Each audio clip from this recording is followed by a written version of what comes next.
ನಮಸ್ತೆ ಎಲ್ಲ ನನ್ನ ಆತ್ಮೀಯ PAB ಬಂಧುಗಳಿಗೆ. ಸೊ ಇವತ್ತು ನಾವು ಕುಷ್ಟಗಿ ತಾಲೂಕು ಒಂದು 15 ದಿನದ ಹಿಂದೆ ನಮ್ಮ ಒಂದು ಗೊಬ್ಬರನ ಎಕ್ಸ್ಪೆರಿಮೆಂಟ್ಗೋಸ್ಕರ ಕೊಟ್ಟಿದ್ರು ನಮ್ಮ ವಿನೋದ್ ಸರ್, ಕುಷ್ಟಗಿ ಭಾಗದ ಲೀಡ್ರು. ಆ ಎಕ್ಸ್ಪೆರಿಮೆಂಟ್ ಸಲುವಾಗಿ ಕೊಟ್ಟಿದ್ರು. ಯಾವ ಥರ ಬಂದಿದೆ ಏನು ಬಂದಿದೆ ಅಂತ ನೋಡ್ಬೇಕಂತ ಇವತ್ತು ವಿಸಿಟ್ ಮಾಡೋಕ್ಕೆ ಬಂದಿದ್ದೀವಿ ಸೈಟ್ಗೆ ನಾವು. ಸೊ ಭಾಳ ಅದ್ಭುತವಾದಂಥ ಒಂದು ರಿಸಲ್ಟ್ನ ನೋಡ್ತಾ ಇದ್ದೀವಿ ಇಲ್ಲಿ. ಸೊ ಅದನ್ನ ಹಾಕಿದಂಥ ನಮ್ಮ ಈ ಒಂದು ಅಲ್ಲದ ಓನರ್ಗೂ ಕೂಡ ಮಾತಾಡ್ಲಿಕ್ಕಿದ್ದೀವಿ. ನಮಸ್ಕಾರ ಸರ್. ಇದು ನೀವು ಹಾಕೋಕ್ಕಿಂತ ಮುಂಚೆ ಏನು ಹಾಕ್ತಿದ್ರಿಂದ ಅದಕ್ಕೆ ಅಥವಾ ಈಗ ಹಾಕಿದಕ್ಕೆ ಡಿಫ್ರೆನ್ಸ್ ಏನು ಅನ್ಸುತ್ತೆ? ಡಿಫ್ರೆಂಟ್ ಆಗೈತಲ್ರಿ? ಚಲೋ ಬಂದೈತೆ ಬೆಳೆ ಗಿಡ ಅಥವಾ ಗಿಡದ ಸೈಜ್ ಎಲ್ಲ ಚಲೋ ಬಂದೈತಲ್ಲ. ನೋಡಿ ಬಂಧುಗಳೇ, ಒಂದು ಅದ್ಭುತವಾದಂಥ ಈ ಗೊಬ್ಬರ ಹಾಕೋದ್ರ ಮುಖಾಂತರ ಅದ್ಭುತವಾದ ಬೆಳೆನ ತೆಗೆದಿದ್ದಾರೆ. ಅದ್ರ ಜೊತೆಗೆ ಇವತ್ತು ಒಂದು ಹೊಸ ಎಕ್ಸ್ಪೆರಿಮೆಂಟ್ ನಿಮಗೆ ತೋರಿಸೋಕೆ ಇಷ್ಟಪಡ್ತಾ ಇದ್ದೀನಿ. ಈ ಮಷೀನು pH ಲೆವೆಲನ್ನು ಚೆಕ್ ಮಾಡುವಂಥ ಮಷೀನು. ಸೊ ಇದ್ರ ಬಗ್ಗೆ ನಮ್ಮ ಜಗ್ಗಿ ಸರ್ ಅವರು ಹೇಳ್ತಾರೆ ಯಾವ ಥರ ಇದನ್ನು ಎಕ್ಸ್ಪ್ಲೇನ್ ಮಾಡ್ಬೇಕು ಅನ್ನೋದನ್ನು. ಸರ್ ಬನ್ನಿ. ನಮ್ಮ ಮಣ್ಣಿನ ಇದರಲ್ಲೇ ಇದು pH ಪ್ರಮಾಣ ಎಷ್ಟು ಇರ್ತೈತಿ ಅಂತ ಅನ್ನೋದು ಚೆಕ್ ಮಾಡೋದಿಲ್ಲ. ಆದರೆ ನೀರಿನ ಅಂಶ ಎಷ್ಟು ಹಿಡಿದಿರ್ತೈತಿ, ಎಷ್ಟು ಒಣಗಿದ ನೆಲ ಐತಿ, ಎಷ್ಟು ಹಸಿ ನೆಲ ಐತಿ ಅನ್ನೋದು ತೋರಿಸುತ್ತದೆ. ಈಗ ನಾವು ಚೆಕ್ ಮಾಡ್ತೀವಿ.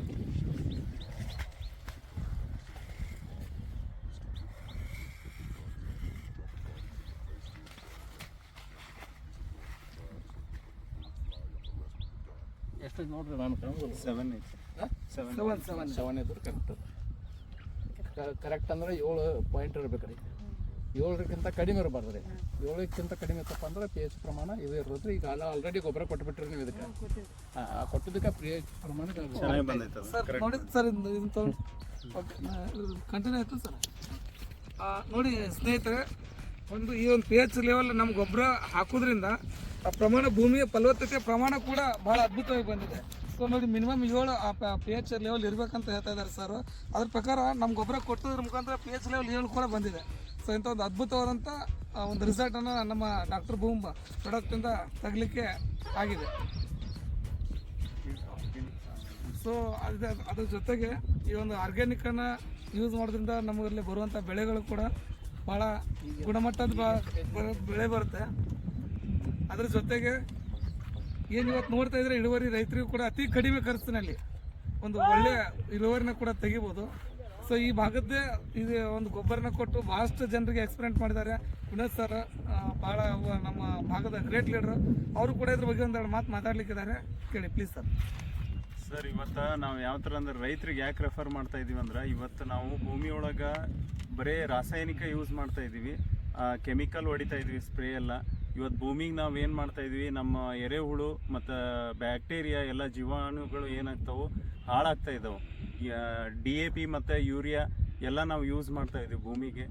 ಇವಾಗ ನಾವು ಏನು ಹೇಳ್ತೀವಿ ಅಂದರೆ, ಈ ಥರ ಒಂದು ಸಾವಯವ ಗೊಬ್ಬರನ ನೀವು ಯೂಸ್ ಮಾಡಿರಿ. ಇದು ಒಂದು ಡಾಕ್ಟರ್ ಬೂಮ್ ಅಂತೇಳಿ 40 kg ಬ್ಯಾಗ್.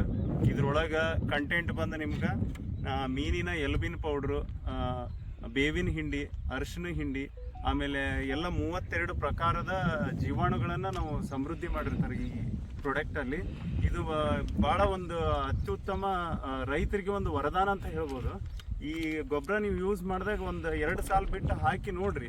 ನೀವು ಬೇಕಾದ್ರೆ ಹಾಕೋ ದಿನ ಡೇಟ್ ಬರೆದಿಟ್ಟು ನೀವು ಅದಕ್ಕೆ ಪುಡಿನೂ ಸಿಗುತ್ತೆ, ನಮ್ಮಲ್ಲಿ ಕಾಳು ಟೈಪನ್ನು ಸಿಗುತ್ತೆ. ನೀವು ಪುಡಿ ಟೈಪ್ ಇದಕ್ಕೆ ಹತ್ತಿಗೆ ಕೊಟ್ಟಿದ್ದಾರೆ ಇವರು, ಸ್ವಲ್ಪ ಕೊಟ್ಟು ಆಮೇಲೆ ಒಂದು 1 ಡೇದಲ್ಲಿ ನೀರು ಬಿಟ್ಟಿದ್ದಾರೆ.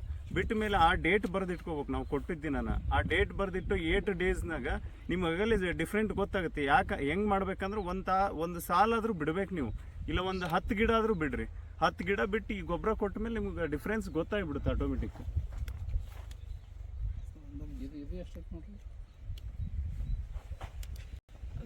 ಆಯ್ತು ಸರ್,